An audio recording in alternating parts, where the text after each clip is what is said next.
December 7, 1941, marked a pivotal turning point in contemporary history. On that day, known ever since as the Day of Infamy, the Imperial Japanese Navy launched a surprise aerial attack on the United States naval base at Pearl Harbor, located in the Hawaiian archipelago. The offensive, carried out with planes launched from Japanese aircraft carriers, targeted an unprepared Pacific fleet that had virtually no capacity to respond. The result was devastating. Thousands of American soldiers lost their lives and numerous battleships and warships were destroyed or severely damaged in the harbor. Why did Japan attack Pearl Harbor? Throughout the 19th century, Japan underwent a profound transformation known as the Meiji Revolution, through which it definitively broke with its feudal structure to adopt accelerated modernization in industrial, technological, and military spheres. This process made it the most advanced nation in Asia and the dominant power in the Far East. With the birth of the Japanese Empire, an expansionist policy also emerged, first manifested in the victory over China in 1895, which allowed Japan to seize the island of Formosa, modern-day Taiwan, and later in its decisive triumph over the Russian Empire in the 1904 to 1905 war, which granted it control of southern Sakhalin and the strategic Port Arthur base. Later, in 1910, Japan completed the annexation of the former Kingdom of Korea, consolidating its dominance in the region. During World War I, Japan took advantage of the conflict to further expand its influence. By declaring war on Germany in 1914, it occupied its Pacific territories and, after the signing of the Treaty of Versailles in 1919, gained control over the Mariana, Caroline, Marshall, and Palau Islands, among others, thereby expanding its presence in Micronesia. However, this excessive growth caused friction with the United States, which saw its own strategic and commercial interests in the region threatened. To ease tensions, both countries signed the Washington Naval Treaty in 1922, establishing limits on the size of naval fleets and defining maritime spheres of influence. Despite this attempt at balance, relations between Japan and the United States deteriorated, especially from 1931, with the Japanese invasion of Manchuria.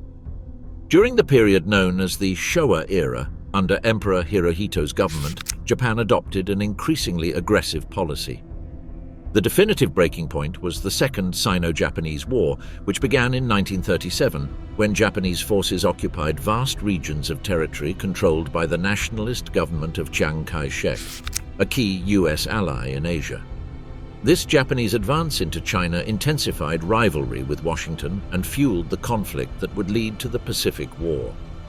Since the end of World War I, the United States had adopted a strongly neutral stance in international affairs, marked by disillusionment after its participation in the Paris peace conferences of 1919.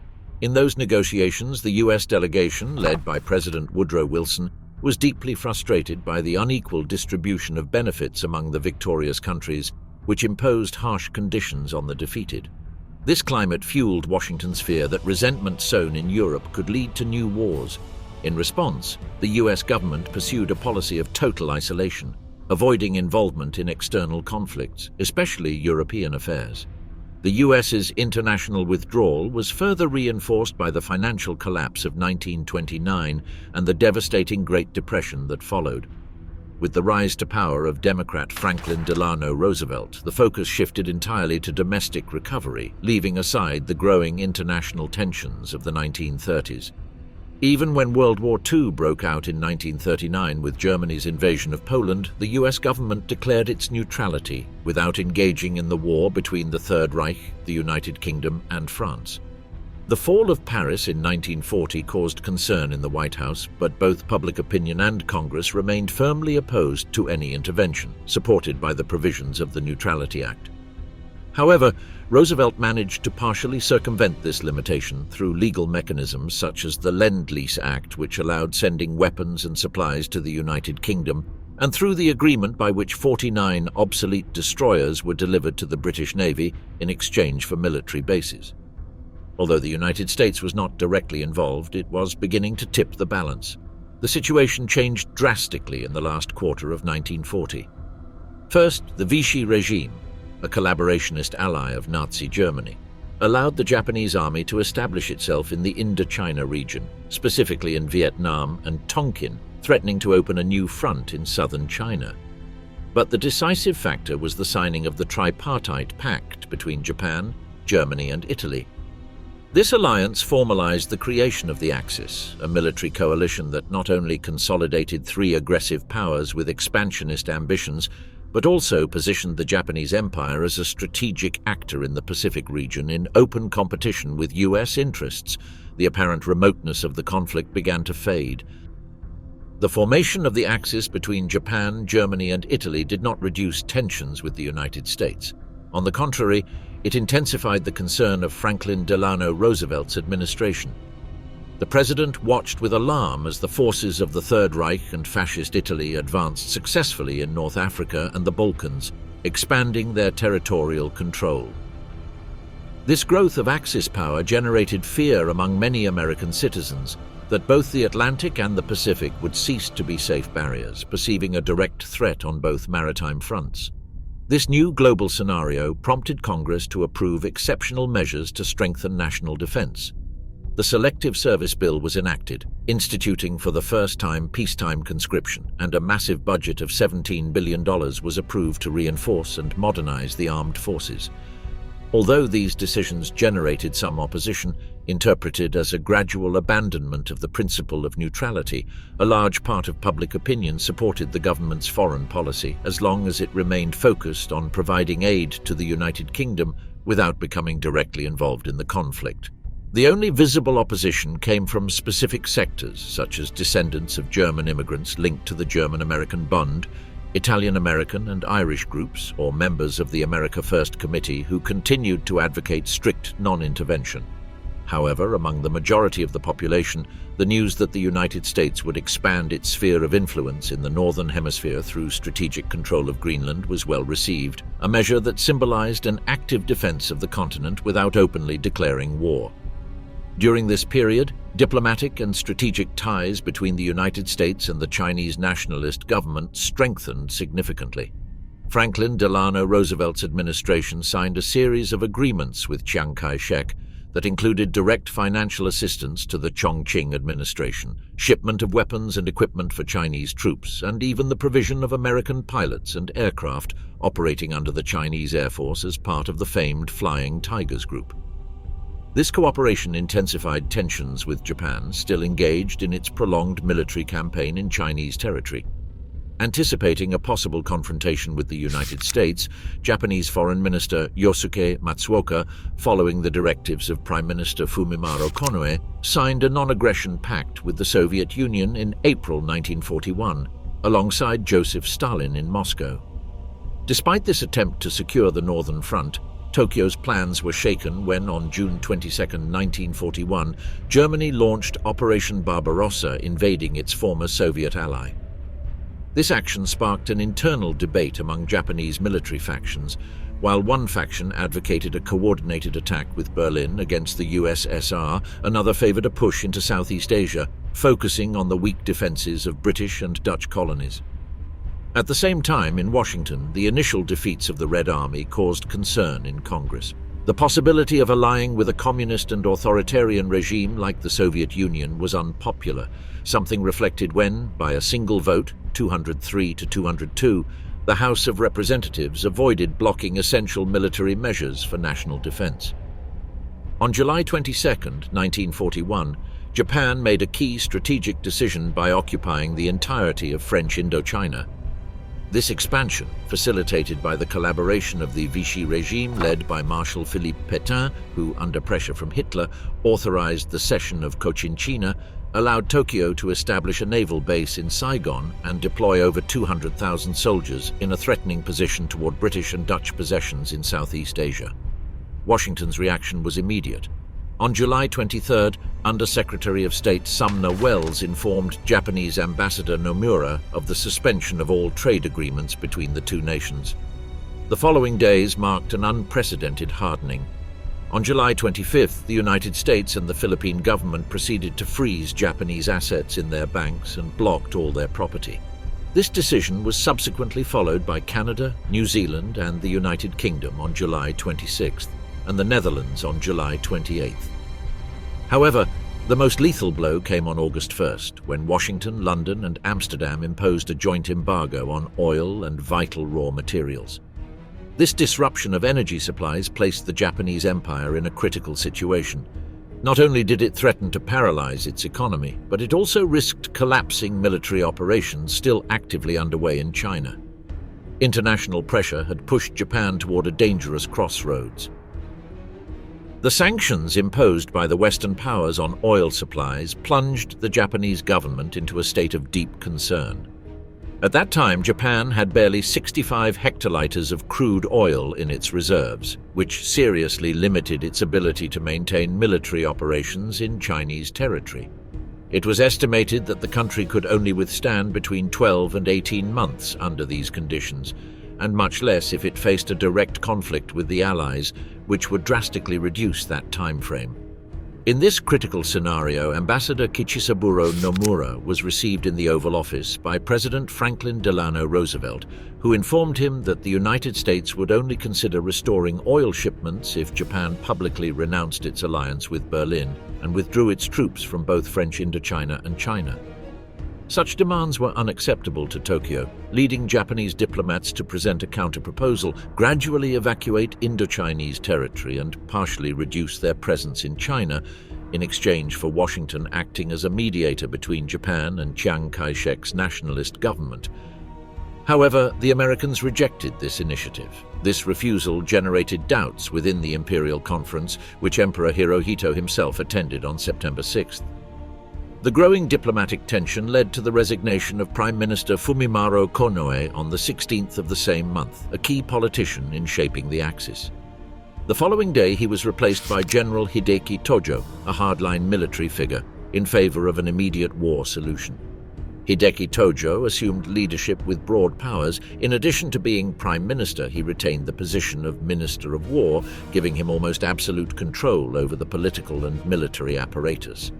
He quickly persuaded his cabinet and the emperor that the only way to prevent the collapse of the empire was to forcibly obtain the resources that the West had denied them, especially oil. The plan was to launch an offensive against the Dutch East Indies oil fields in Sumatra and Java, as well as seize the resource-rich British regions of Borneo and Burma. However, there was an obvious obstacle. The United States would not allow such aggression without responding militarily. To prevent U.S. intervention from thwarting their plans, the Japanese leadership concluded that it was essential to neutralize the Pacific Fleet first. This would gain valuable time to secure conquests in Southeast Asia and Oceania without immediate interference. Thus, the decision to launch a preemptive strike was made, marking a point of no return in 20th century history. By mid-autumn 1941, Prime Minister Hideki Tojo had already outlined in detail the strategy to occupy Western colonies in Asia and the Pacific. Although there were dissenters within the Japanese High Command, one of the most notable was Admiral Isoroku Yamamoto, Commander-in-Chief of the Combined Fleet, who was openly opposed to entering war with the United States and never sympathized with the alliance with the Third Reich. Despite his objections, Yamamoto accepted his role out of patriotic duty, being also the only one capable of developing an effective plan to dismantle the U.S. Pacific Fleet through a surprise air attack on the naval base at Pearl Harbor located in the Hawaiian archipelago. However, even on the eve of the conflict, Japan tried to avoid direct confrontation. On November 26th, Japanese envoys Saburo Kurusu and Kichisaburo Nomura held a final meeting in Washington with Secretary of State Cordell Hull. During this meeting, they were presented with an ultimatum known as the Hull Note, which demanded the complete withdrawal of Japanese troops from China and Indochina, as well as the immediate termination of the pact with the Axis powers. In return, Japan would receive a promise of inclusion in an alliance with the United States, the United Kingdom, the Soviet Union, and the Netherlands, along with trade benefits, reduced tariffs, and an improvement in the currency parity between the yen and the dollar. The proposal was seen in Tokyo as a humiliation. In the eyes of Japanese diplomats, the demand to abandon territories for which so much had been sacrificed in economic and human terms was unacceptable. Moreover, an abrupt withdrawal would have projected an image of weakness before other regional powers. To make matters worse, the offer did not guarantee the avoidance of war, since Japan would have been trapped in a forced alliance with the Western democracies to fight the Axis, becoming an enemy of Germany and Italy without any tangible benefit. On the very day that the last diplomatic talks failed, the Imperial Japanese Navy launched its offensive. From its positions in the Kuril Islands, a force of aircraft carriers, destroyers and submarines set out for the strategic heart of the United States in the Pacific, Pearl Harbor. Thus began the countdown to an attack that would forever change the course of World War II. Come ha pianificato il Giappone l'attacco a sorpresa a Pearl Harbor. Admiral Isoroku Yamamoto, commander of Japan's combined fleet and a veteran of the Russo-Japanese War, was the one who devised the plan to launch a decisive attack against the United States. His inspiration came from an episode in 1940 when the British Royal Navy successfully carried out a daring bombing raid on the Italian port of Taranto, using torpedo bombers launched from aircraft carriers to sink an enemy battleship. This event served as a model for him to design a similar offensive, but on a much larger scale, against the US naval base at Pearl Harbor in the Hawaiian Islands. From the beginning, Yamamoto's proposal was met with skepticism and rejection within Japanese military circles. Numerous officers of the Naval General Staff, including the influential Admiral Osamu Nagano, considered it wiser to limit actions to a regional campaign in the Philippines, expelling US forces from the archipelago without provoking a total war. For them, a direct attack on Hawaii meant taking extreme risks with unpredictable consequences. Faced with a lack of support, Yamamoto was willing to resign, which created strong pressure within the military leadership. On several occasions, he stated that he would not support any southward expansion operation unless the threat posed by US battleships and aircraft carriers in the Pacific was first neutralized. His firm stance and reputation as a naval strategist ultimately tipped the balance in his favor.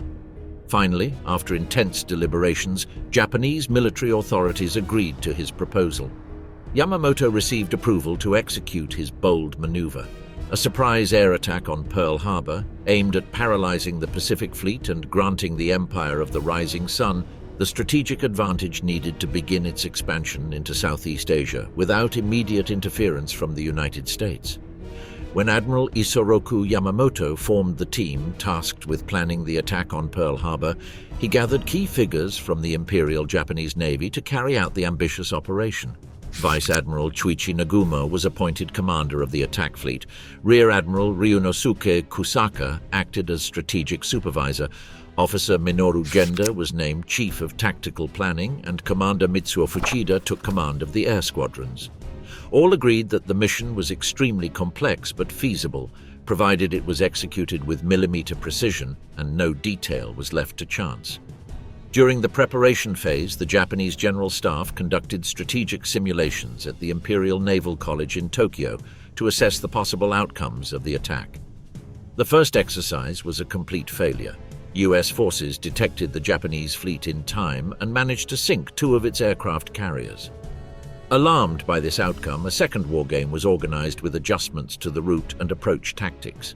This time, the scenario ended in a crushing Japanese victory. They managed to sink 2 aircraft carriers, 1 battleship, and 2 US heavy cruisers without suffering any losses. These simulations were decisive in determining the route the Japanese fleet would take. Instead of sailing directly over the more than 5,000 kilometers separating Japan from Hawaii, which increased the risk of detection, a more covert route through the remote northern Pacific was chosen. The fleet would depart from the Kuril Islands and head toward the northwest of Oahu Island, from where they would launch the attack.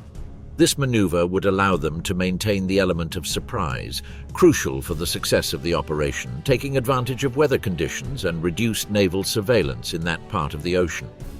The route chosen by the Imperial Japanese Navy to reach the Hawaiian coast via the northern Pacific was considerably longer than the central or southern Pacific routes. However, this path offered a vital tactical advantage. The intense storms and adverse weather conditions in that region made enemy reconnaissance aircraft operations difficult, increasing the chances of remaining undetected. To ensure the fleet's autonomy during such a voyage, intensive open-sea refueling training was carried out and light aircraft carriers were modified, loaded with additional 200-liter fuel barrels per unit. In parallel, officers Minoru Genda and Mitsuo Fuchida conducted extensive exercises to perfect torpedo usage. Initially, they did so in Kagoshima Bay and later in the more isolated waters of Hitokapu Bay in the Kuril Islands. There, Nakajima B-5N crews were instructed to launch torpedoes from an altitude of less than 20 meters and at a speed of approximately 180 kilometers per hour, ensuring that they did not descend more than 12 meters underwater, the exact depth of Pearl Harbor. To achieve this, engineers added wooden fins to the rear of the torpedoes, reducing their diving depth after hitting the water. The striking force assembled by Admiral Isoroku Yamamoto, under the command of the combined fleet, consisted of 36 ships. Among them were the 6 main aircraft carriers: Hiryu, Soryu, Kaga, Akagi, Zuikaku, and Shokaku, the battleships Hiei, Kirishima, and Nagato, the cruisers Tone, Chikuma, and Abukuma, as well as 8 destroyers and a flotilla of 8 long-range submarines. In addition, the operation included 8 oilers responsible for refueling at sea, such as Kyokuto Maru and Toho Maru.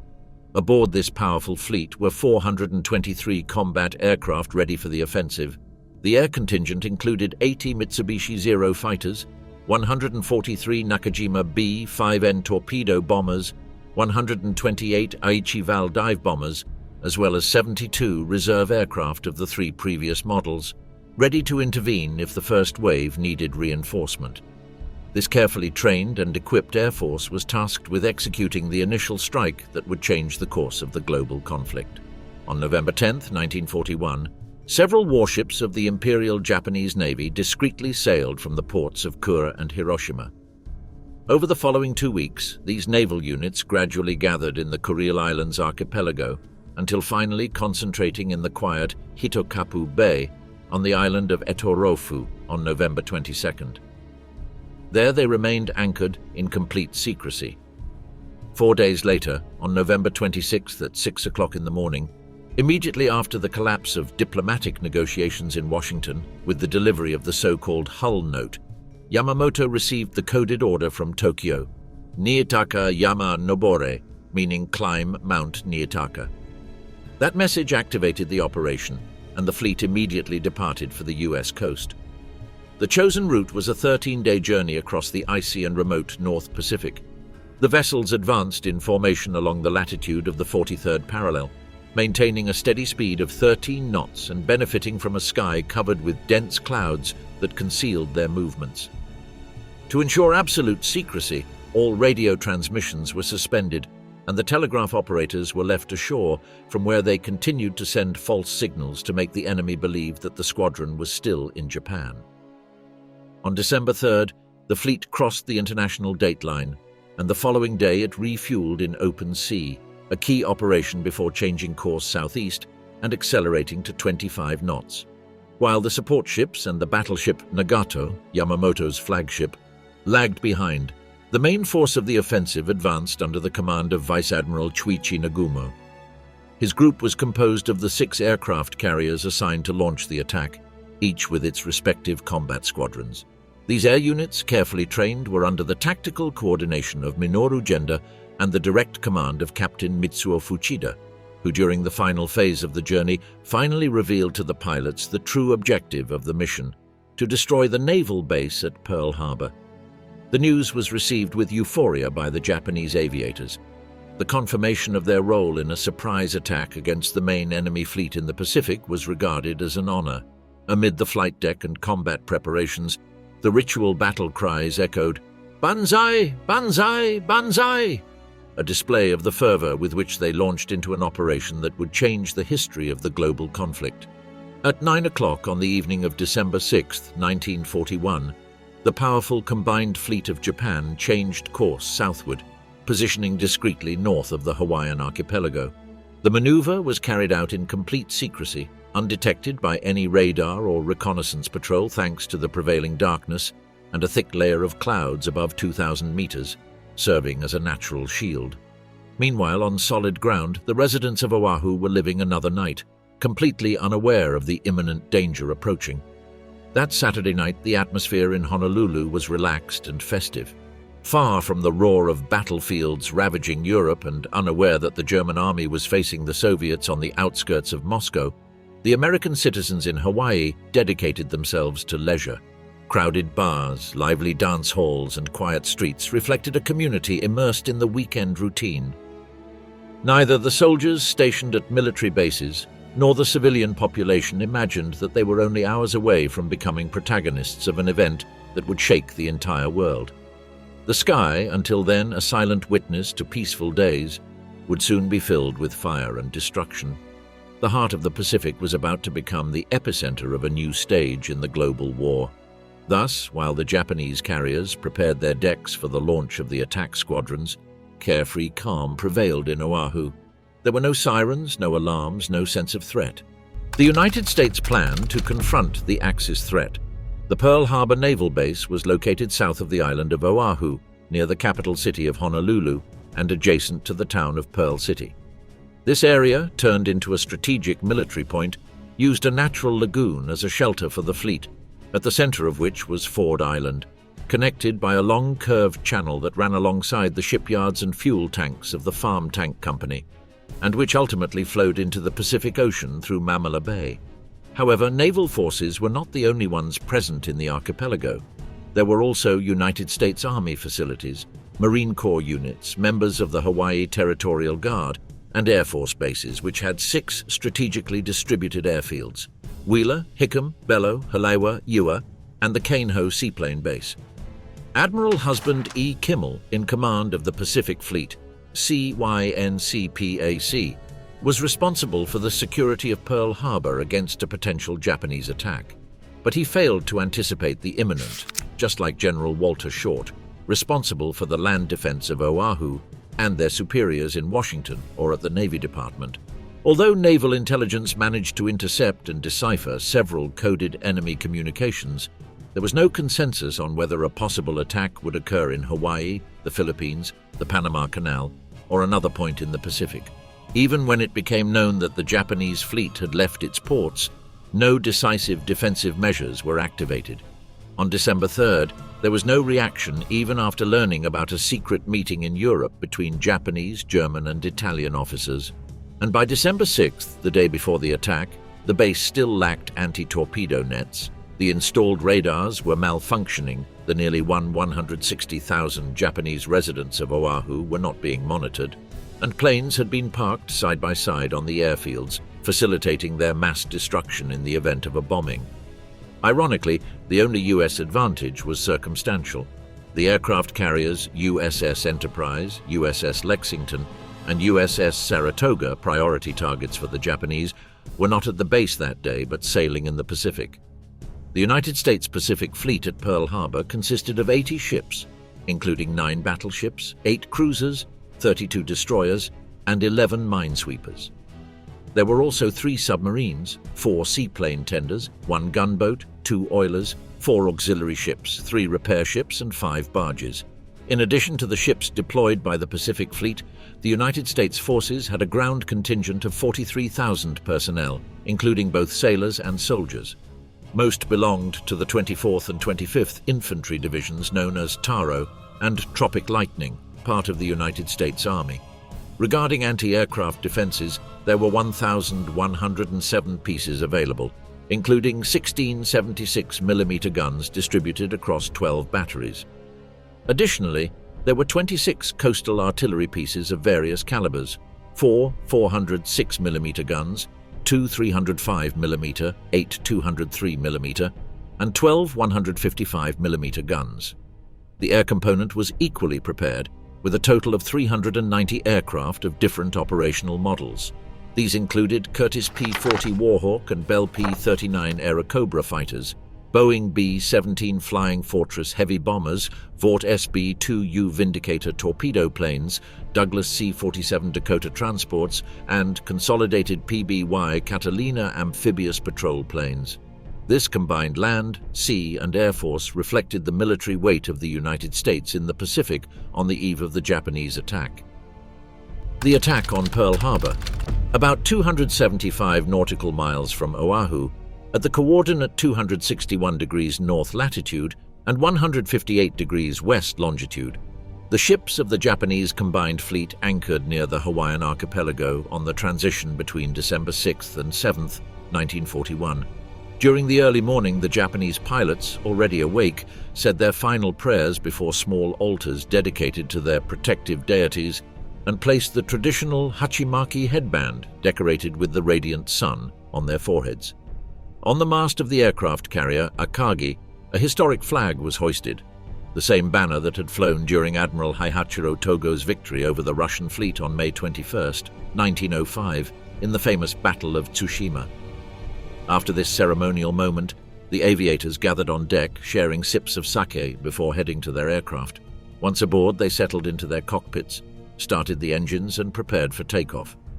At 6 o'clock in the morning, the chain takeoff of the 214 planes forming the first wave began under the command of Commander Mitsuo Fuchida. From the decks, hundreds of Japanese sailors lined up, sending the pilots off with shouts of "Banzai! Banzai!" Finally, around 6:15, the 43 Mitsubishi Zero fighters, 51 Aichi D-3 Aval dive bombers, and 120 Nakajima B-5N torpedo bombers disappeared into the sky, just as the first rays of the rising sun illuminated the horizon. While the 214 planes of the first wave, led by Captain Mitsuo Fuchida, advanced toward their target, another Japanese offensive unfolded underwater. South of Oahu, 5 long-range submarines, I-16, I-18, I-20, I-22, and I-24, belonging to the Special Attack Unit, under the command of Captain Sasaki Hankyu and Lieutenant Naoji Iwasa, surfaced. Each of these submarines released a pocket-sized midget submarine, identified as Ha-16, Ha-18, Ha-19, Ha-20, and Ha-22, whose mission was to infiltrate Mamala Bay, stealthily advance through the channel, and reach Pearl Harbor's lagoon submerged. However, the covert plan quickly went awry. At 6:45 in the morning, the U.S. destroyer USS Ward detected a moving periscope. Without hesitation, it opened fire and sank 2 of the small Japanese submarines, Ha-19 and Ha-20. The others also failed to complete their mission. Ha-16 suffered a technical failure and was never seen again. Ha-18 was intercepted and destroyed by patrol boats in Kihi Lagoon, and Ha-22 was hit by depth charges dropped by the minesweepers USS Zane and USS Perry. In this last incident, Japanese officer Kazuo Samaki was captured alive, becoming the first Japanese prisoner taken by the United States during World War II, after being arrested by Hawaiian soldier David Akui. Despite the gravity of the events and the detection of several enemy submarines, no one informed Admiral Husband Kimmel about the intrusion until 7:12 in the morning. At that precise moment, the commander of the Pacific Fleet was completely unaware of everything, carefreely playing at the golf club. At the Bainbridge Island Intelligence Station, located in Washington, D.C., U.S. Armed Forces cryptanalysts managed to decipher part of the Japanese embassy's communications using the well-known Purple Code. Among the intercepted messages was an extensive note of 14 sections and around 5,000 words, instructing Ambassador Kishisaburo Nomura that diplomatic talks were concluded and that he should immediately proceed to destroy all classified material, including cipher keys. This maneuver was intended to give the impression that Japan was acting in accordance with international law, attempting to anticipate possible accusations by the Hague Tribunal of having committed crimes against peace. Paradoxically, the Japanese themselves were unable to fully decipher and process their own message in time, taking about 35 minutes due to its high level of encryption.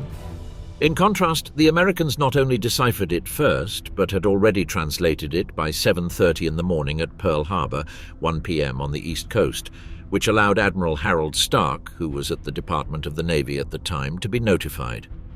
Despite this, the warning did not reach the forces deployed in Hawaii in time. Amid bureaucratic procedures and the inability to quickly contact Secretary of State Cordell Hull, the alert was not transmitted to the Pacific Fleet until 105 minutes later, when the Japanese attack on the islands had already begun. One of the most significant failures in U.S. defense before the attack on Pearl Harbor occurred at 7:40 in the morning, when the radar at Opana Station, located at Punta Kuhaku, detected on its screen a dense formation of aircraft at a distance of 132 nautical miles. Immediately, Private Second Class George Elliott, along with his companion Joseph Lockhart, contacted the Air Defense Center at Fort Shafter to report the unusual sighting. However, on the first attempt, no one responded, as the personnel were having breakfast. On their second call, Lieutenant Kermit Tyler finally answered, downplaying the report, assuring them that it was probably a squadron of B-17 bombers coming from California, responding with a phrase that would become sadly famous: "Forget it." Shortly afterward, as the first Japanese planes crossed the skies over northern Oahu near Halewa, a civilian plane was intercepted by a Mitsubishi Zero fighter. On board were lawyer Roy Vitusek and his son Martin, who were forced to evade the attack. Not understanding what was happening and believing it was a poorly executed training maneuver by their own forces, they filed a formal complaint with the Air Force upon landing, exclaiming indignantly, "Are you crazy? You must be drunk. You're practicing with live ammunition." This reaction reflected the widespread confusion prevailing on the islands that fateful day. At 7:45 a.m., the first air wave under the command of Captain Mitsuo Fuchida was already flying over the island of Oahu. The Zero fighters moved through the valley near the Kolau mountain range. The Aichival dive bombers cut through the dense vegetation covering the Waianae Mountains volcanoes, and the torpedo planes advanced low along the western coastline before turning east near Barber's Point. 5 minutes later, at 7:50 a.m., the Japanese pilots clearly spotted Pearl Harbor Lagoon, while some sailors and officers on land watched them unsuspectingly, believing they were Allied aircraft. A medic aboard the battleship USS California, seeing the planes, even called his colleague in astonishment, exclaiming, "Look at that! It looks like a Russian aircraft carrier has arrived with planes that have red circles on the wings," confusing the Japanese rising sun emblem with the Soviet star. Taking advantage of this total confusion and the complete lack of defensive preparation, the Japanese Air Force received the final order to launch the attack precisely at 7:55 a.m. local time in Hawaii. At that moment, it was 1:40 p.m. in Washington, D.C. and 7 p.m. in London. The signal was brief but historic: Tora, Tora, Tora, the code confirming that they had completely caught the enemy by surprise. Minutes later, exactly at 7:55 a.m., the offensive materialized with the first explosions. Bombs and torpedoes hit the U.S. fleet anchored at Pearl Harbor. Sailors, surprised and still drowsy, watched bullets whiz past and several ships shake violently from the blasts. In seconds, soldiers still asleep or suffering from Saturday's hangover were jolted by the roar, the deafening sirens and loudspeakers shouting unambiguously, "Air raid! This is not a drill." Thus began the day that would change history. As American ships began to be attacked without warning in Pearl Harbor's lagoon, Japanese air squadrons deployed across strategic points on the island of Oahu. Key airfields such as Wheeler, Hickam, Ewa, Kaneohe, Bellow and Ford were targets of intense bombardments. Hangars, barracks, control towers and other facilities were destroyed under enemy fire, while pilots attempting to reach their aircraft were mowed down on the ground. The planes, parked in rows on the runways, were especially vulnerable. When one was hit, explosions chained along the row, turning the entire line into a mass of twisted metal, with flames fueled by spilled fuel on the tarmac. Defense was almost non-existent. Many anti-aircraft batteries were covered with tarps or lacked ammunition, leading to desperate scenes such as a Marine who, powerless, fired his pistol at a Zero fighter piloted by Lieutenant Yoshio Shiga. The lack of opposition allowed the attackers to destroy over 100 American planes, including a 4-engine B-17 bomber that had just arrived from California and was hit before touching down. Nevertheless, another B-17 managed to shoot down an enemy fighter from its rear turret, achieving a small but symbolic reprisal. Meanwhile, over the lagoon, the battleship USS Oklahoma became one of the first targets of Nakajima B-5N torpedo bombers. 5 torpedoes struck its hull below the waterline, causing massive flooding. Within minutes, the ship began to list as enemy fighters sprayed it with machine gun fire and sailors jumped into the water to try to save themselves. The process was so fast that many could not escape in time. The ship ended up completely capsized, leaving its propellers exposed and taking with it the lives of 429 men trapped under the collapsed structure. The next devastating blow hit the battleship USS Arizona, anchored between Ford Island and the repair ship USS Vestal. A torpedo launched by a Nakajima B-5N struck its side, causing minor damage. But it was a bomb dropped from high altitude by an Aichival bomber that proved lethal. The projectile penetrated the forward deck, passed through the galley, and detonated directly over the ammunition compartment. The resulting explosion was catastrophic, completely destroying turret number 4 and killing all of its crew, including Rear Admiral Isaac Kidd. The ship split in two and both sections sank quickly, claiming the lives of 1,103 crew members. It was one of the most tragic scenes of the entire day. At the southern end of Ford Island, the battleship USS California was a direct target of Japanese aviation, which managed to hit it with 2 torpedoes and a 250-kilogram bomb. One of the projectiles caused an explosion in the magazine, triggering an uncontrollable fire that quickly led to the ship's sinking. More than 100 sailors lost their lives in the disaster. A little further northeast, another warship, the USS West Virginia, was similarly attacked. Despite being unprepared to repel the offensive, an act of bravery stood out amid the chaos. African-American cook Doris Miller, with no prior training in weapons, took a machine gun and managed to shoot down 2 enemy planes. His feat earned him the Navy Cross, making him the first black citizen to receive it. Nevertheless, his courage could not prevent the West Virginia from being hit by 3 torpedoes below the waterline. Engulfed in flames, the battleship sank, and 105 crew members died in the attack. The city of Pearl City was also a victim of the bombing. Japanese pilots, believing it to be a military area, dropped bombs and fired at the civilian population, causing panic and destruction.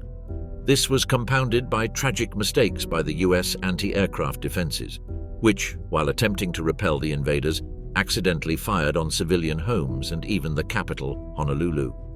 The consequences were devastating.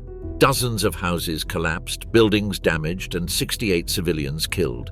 Among them was Janet Ota, a baby only 3 months old, born in September 1941, who became the youngest victim of the attack.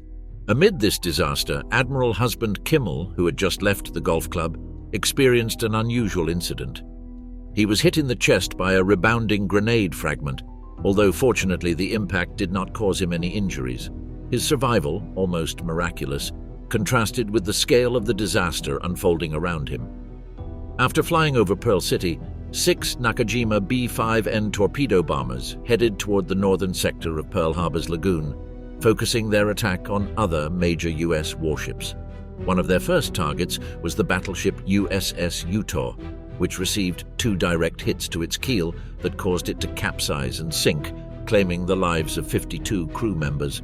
Shortly after, another torpedo struck the cruiser USS Raleigh, causing severe damage and flooding several compartments. Fortunately, the entire crew was evacuated in time, and there were no casualties. In contrast, the minesweeper USS Ogalla was less fortunate, as it was sunk by another of the attacking torpedo bombers.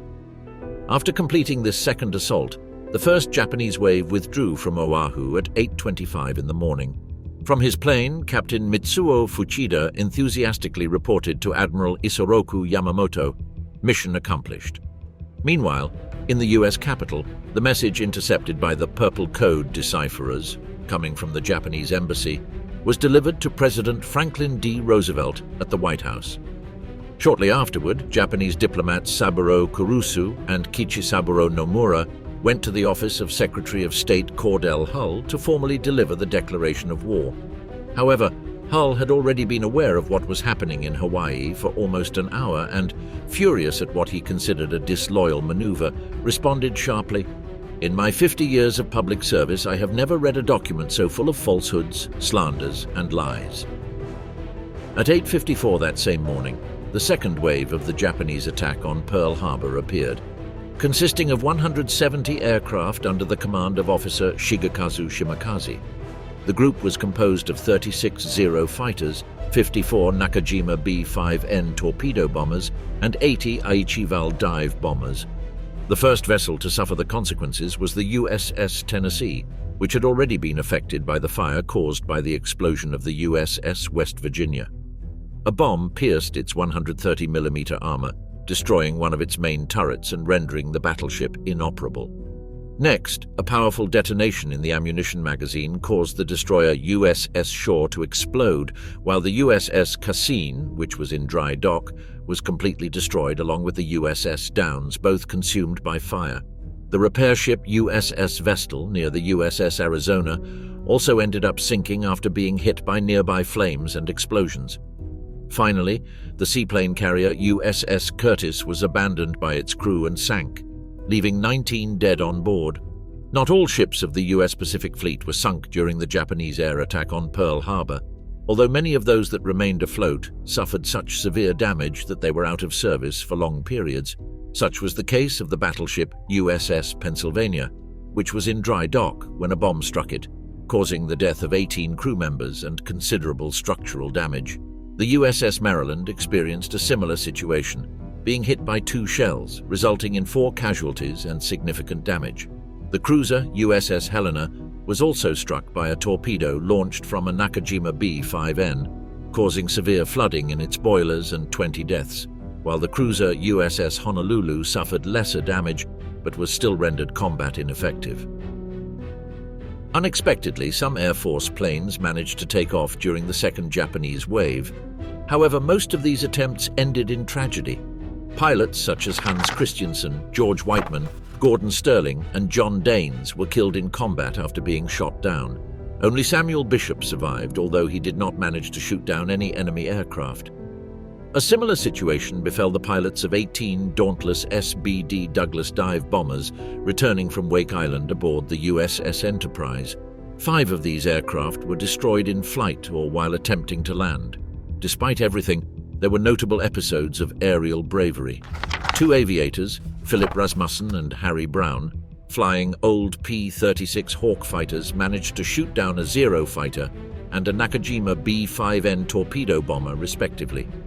Still, the most remarkable feat was achieved by Lieutenants Kenneth Taylor and George Welsh, who, flying their P-40 Warhawks in coordinated formation, managed to shoot down 7 enemy aircraft over the skies of Oahu, becoming the great heroes of the air during that tragic day. The last significant maneuver during the attack on Pearl Harbor Lagoon was carried out by the battleship USS Nevada. After starting its engines, the ship attempted to make its way through the channel with the intention of reaching open waters in the Pacific Ocean. However, a squadron of Aichival dive bombers detected it and began harassing it from the air. To avoid being sunk in the middle of the passage, which would have completely blocked the entrance and exit of the harbor, the USS Nevada crew performed an emergency maneuver, quickly turning toward the western shore of Ford Island. Despite this effort, the vessel was hit by 5 bombs and a torpedo, causing fires on board and severe structural damage.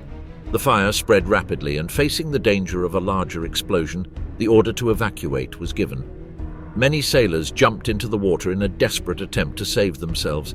The ship ended up stranded on the shore, completely unusable for combat. The final toll was tragic. 60 crew members lost their lives. At 10:40 a.m. on December 7, 1941, the second wave of the air attack on Pearl Harbor officially ended. Once the operation was concluded, the aircraft returned to their respective carriers of the Japanese combined fleet. At that moment, Captain Mitsuo Fuchida immediately proposed launching a third offensive, arguing the urgency of destroying the fuel storage tanks of the Farm Tank Company, whose destruction would have completely paralyzed the US Pacific Fleet. However, despite the enthusiasm of several officers, Vice Admiral Chuichi Nagumo made a different decision. Showing a much more cautious attitude, he rejected the proposal to continue the attack. Concerned about the possibility of a submarine counterattack that could threaten his carriers, Nagumo concluded that the mission had already achieved its main objectives and ordered a course to the northeast to begin the return to Japan, thus closing one of the most impactful chapters of the Pacific conflict. In the United States, at 2:26 p.m. in Washington, D.C., the radio was broadcasting live the baseball game between the Dodgers and the New York Giants when, unexpectedly, a broadcaster interrupted the transmission with an urgent message.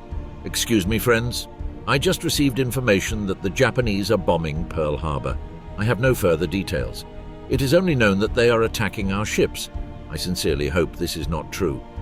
Not far from that sporting event at Carnegie Hall, where the orchestra was performing Dmitri Shostakovich's symphony number, one under the baton of Arthur Rodzinski, the music came to an abrupt halt after the alarming news was confirmed.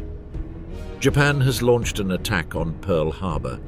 Across the Atlantic at 9 o'clock in the evening, UK time, Prime Minister Winston Churchill was dining with US Ambassador John Wynant and military advisor Averell Harriman when the butler Frank Sawyer burst into the room and turned on the radio. The three listened in astonishment as they learned that the United States had just been attacked by Japanese forces. Even from Germany, the news triggered immediate reactions.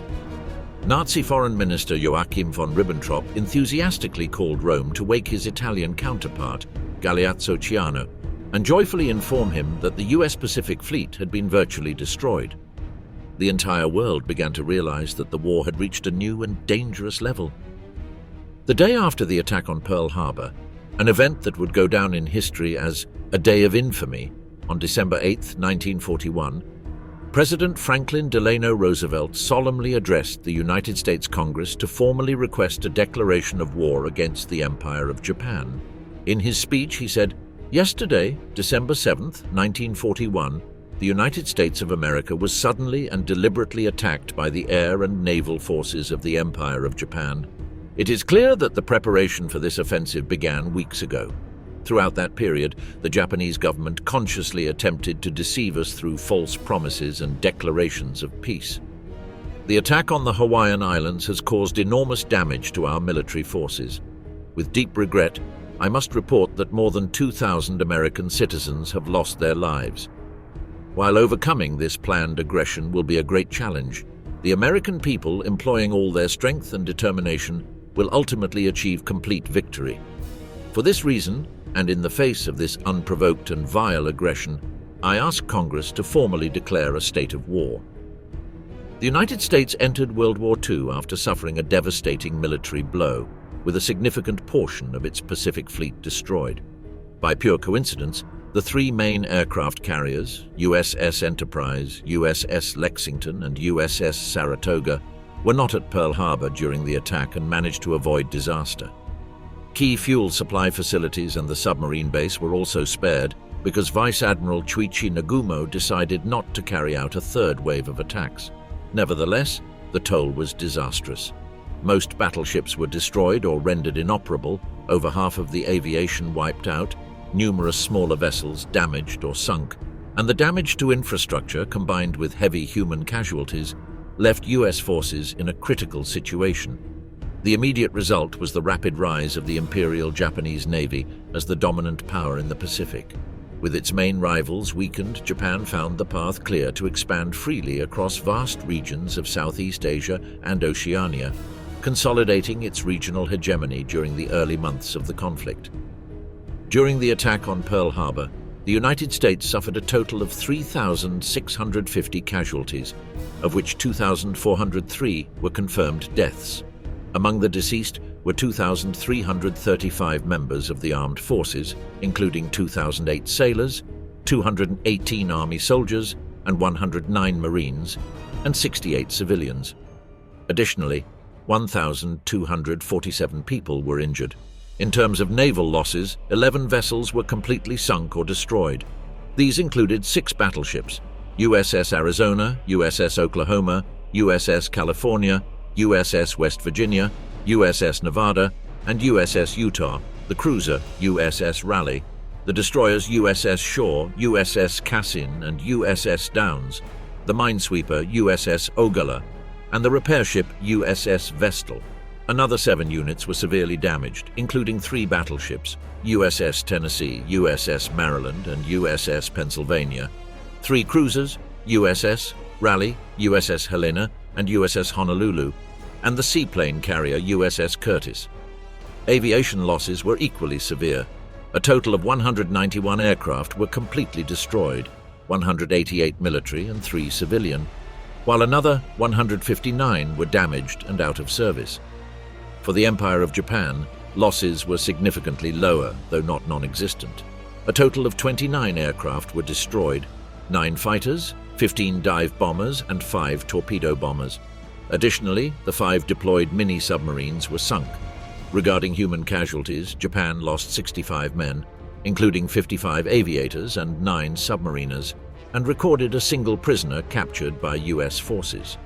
Unlike the Allied powers, who received the news of the Pearl Harbor attack with shock, The offensive was celebrated with euphoria in Japan, as in the other Axis nations.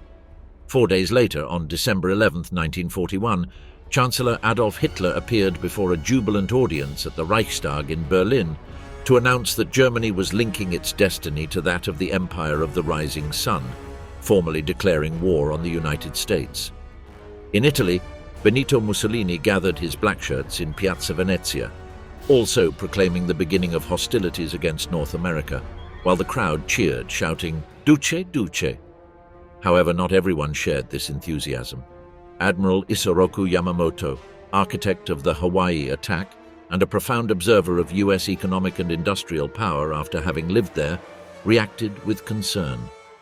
In a somber tone, he expressed a phrase that would go down in history: "I fear we have awakened a sleeping giant and forced it to take a terrifying decision." The entry of Japan and the United States into the conflict marked a turning point that transformed World War II into a truly global war. From that moment, fighting spread to every corner of the globe, with battles in scenarios as diverse as the icy waters of the Arctic, the atolls of the Solomon Islands, the deserts of North Africa, and the ravaged fields of Europe. With the opening of the Pacific Front, also called the Pacific War, the conflict expanded to territories in East Asia, China, Southeast Asia, and Oceania, involving countries across the Americas from Canada to Brazil. This global escalation would have a devastating human cost. By the end of the conflict in 1945, the total death toll exceeded 35 million,